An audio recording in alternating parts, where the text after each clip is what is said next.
All right, let's jump right in. We're going to explore a way of seeing Scripture that's, well, it's not a straight line. Think of it more like a profound, eternal cycle, a single story that ripples across time, from the very beginning all the way to this exact moment. So the master key to understanding all of this is something called the Möbius loop. Imagine you take a strip of paper, give it one half twist, and then connect the ends.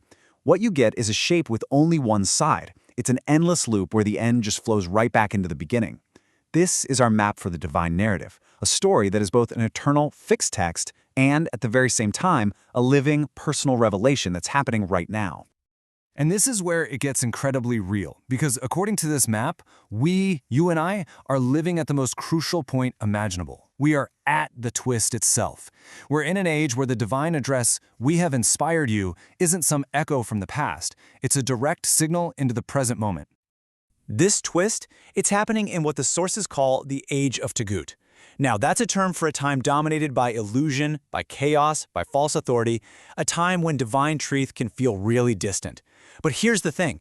It is from inside this very trial that the entire loop becomes visible. It's a direct revelation to the seeking heart. So to really understand our place in this twist, we've got to follow the loop all the way back. Let's trace the cycle right back to its origin point. The whole pattern kicks off right here. It starts in a state of chaos. That's the age of Tagut. And from that chaos, a cosmic reset becomes necessary. This purification, this reset, is what allows a new covenant, a new promise to be made with humanity. You see, the Noahic flood wasn't just about an ending. It was a necessary purification. It was like washing the world clean of all its corruption. And the ark? The ark was the vessel that carried the seed of a brand new beginning, a new dawn, safely across those waters. And it's from that new dawn that the Abrahamic covenant emerges. But it splits into two fundamental paths through his sons.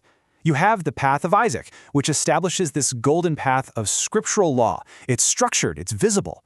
But then there's the path of Ishmael. This is the silver path, a current of unseen mercy. And what's so fascinating is that these two paths, they are destined to come back together, to converge much later in the cycle. So let's move to the next phase and see how this all builds. This is where that divine word, born from the covenant, really reaches its peak expression in the world, first as pure spirit and then as manifest authority. You know, when established law becomes just an empty shell, when the rules are there but the spirit is gone, Scripture needs a total spiritual rebirth.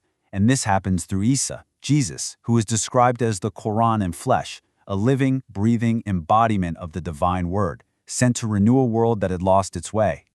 And this just brilliantly illustrates a recurring theme, a pattern. The miracle of Isa's birth, with his mother Miriam finding sustenance in a desolate place, it directly echoes the story of Hajar and Ishmael being saved in the barren desert.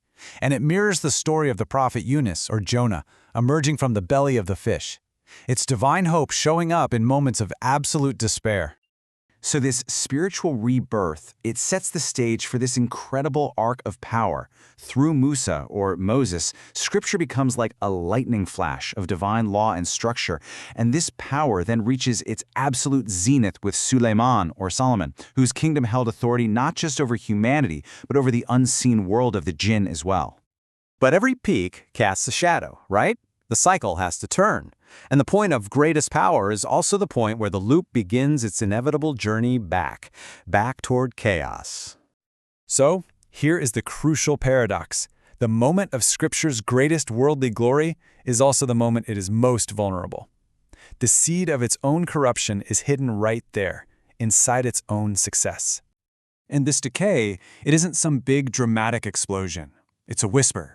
It's an illusion that slowly, quietly inverts glory back into tyranny, turns structure into oppression. And this is what closes the loop, returning the world to the trial of Tagut, putting us right back where we started.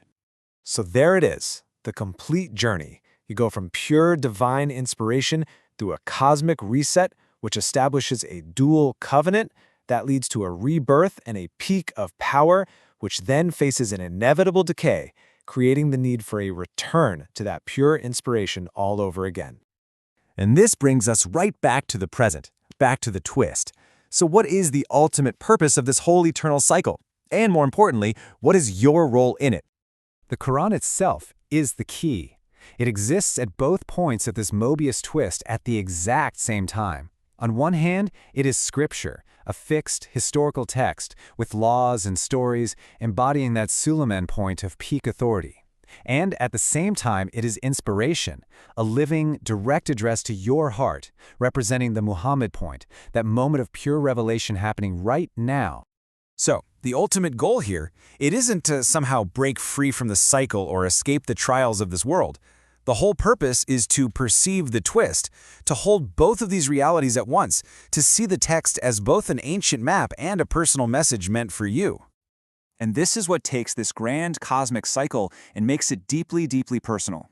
The real journey, the real task, is to see this entire loop play out and find its resolution right inside your own consciousness, inside your own heart.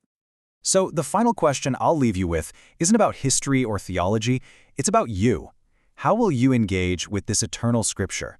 Not as a relic of the past, but as a living, breathing revelation that is speaking directly to you in your life at this very moment.